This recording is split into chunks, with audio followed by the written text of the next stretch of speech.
তো নমস্কার পর্দাটা বন্ধুরা, হচ্ছে আমি তোমাদের আমাদের বন্ধু রিঙ্কি নন্দী। আমার পর্দাটা ইউটিউব চ্যানেলে আমরা তোমাদের আবার পর্দাটার মধ্যে স্বাগত। পড়ি, তাই তো? আমি আজকে যেহেতু ক্লাস আমাদের দিচ্ছি ক্লাস মেরুদণ্ড আছে, 12-এর বায়োলজি সেরকম ডিএনএ আমাদের যেমন আরএনএর প্রাণ, চ্যাপ্টার পড়াচ্ছিলাম, উদ্ভিদ সবার জেনেটিক আমাদের কোড। এইভাবে চিহ্নিত থ্যাংক করা ইউ। হয়।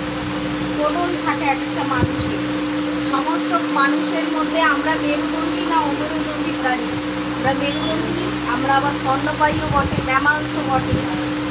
তো সেরকমই জিনকেও ডিএনএ আর এমআরএনএ দ্বারা, সংকেতের দ্বারা এদেরকে কোডন দিয়ে জিনকে চিহ্নিত করা হয়।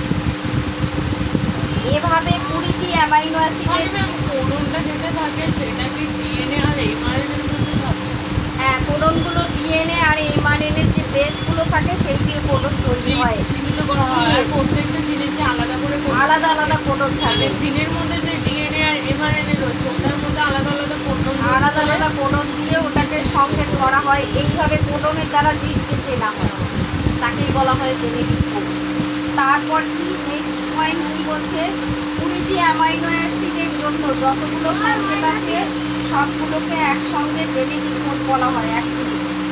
20টি অ্যামাইনো অ্যাসিড আমাদের শরীরে থাকে, আমরা জানি তো। হ্যাঁ 20টি amino অ্যাসিডে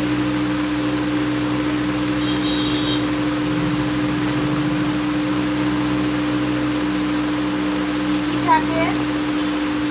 amino অ্যাসিডগুলো pepsin, trypsin, erepsin, ওদের যেই কোডগুলো সংক্ষেপে ব্যবহার করা হয় সেই কোডগুলো এখানে ব্যবহার করা হয়। 20টা অ্যামাইনো অ্যাসিডের যে কোডগুলো আছে ওদের আলাদা আলাদা, মানে প্রত্যেকটা যে কোডন হচ্ছে সেটা 20টা যে অ্যামাইনো অ্যাসিড রয়েছে তাদের কোডগুলো ব্যবহার করে কোডনগুলো তৈরি করা হয়। আবার এমআরএনএ ডিএনএও থাকে। মানে কতভাবে কোডন, আসলে কোডন একটা না দেখালে তুমি বুঝতে পারবে না। 3 নম্বর পয়েন্ট হচ্ছে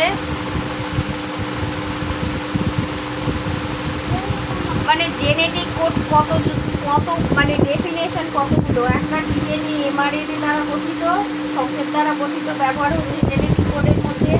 আর একটা হচ্ছে 20টি অ্যামাইনো অ্যাসিডের কোডনগুলো এখানে ব্যবহার হচ্ছে, তাদেরকেও আমরা জেনেটিক কোড বলতে পারি। মানে 20টি অ্যামাইনো অ্যাসিড দ্বারাও জিনকে আমি কোডনের নামকরণ মানে নাম্বারিং করতে পারি। সেরকম আবার তোমার প্রোটিন শৃঙ্খল বৃদ্ধি করা সংকেত বোঝায়, সেটা দিয়েও আমরা জেনেটিক কোড দিয়ে প্রোটিন শৃঙ্খল, যেমন আমাদের কার্বনের মধ্যে এরকম শৃঙ্খল থাকে, তাই তো? সেরকম অ্যামাইনো অ্যাসিডের গঠনও যদি দেখা যায়, অ্যামাইনো অ্যাসিডের সাধারণত এরকম বলয় রিং থাকে, এরকম বলয় রিং থাকে। তো এইগুলো শৃঙ্খল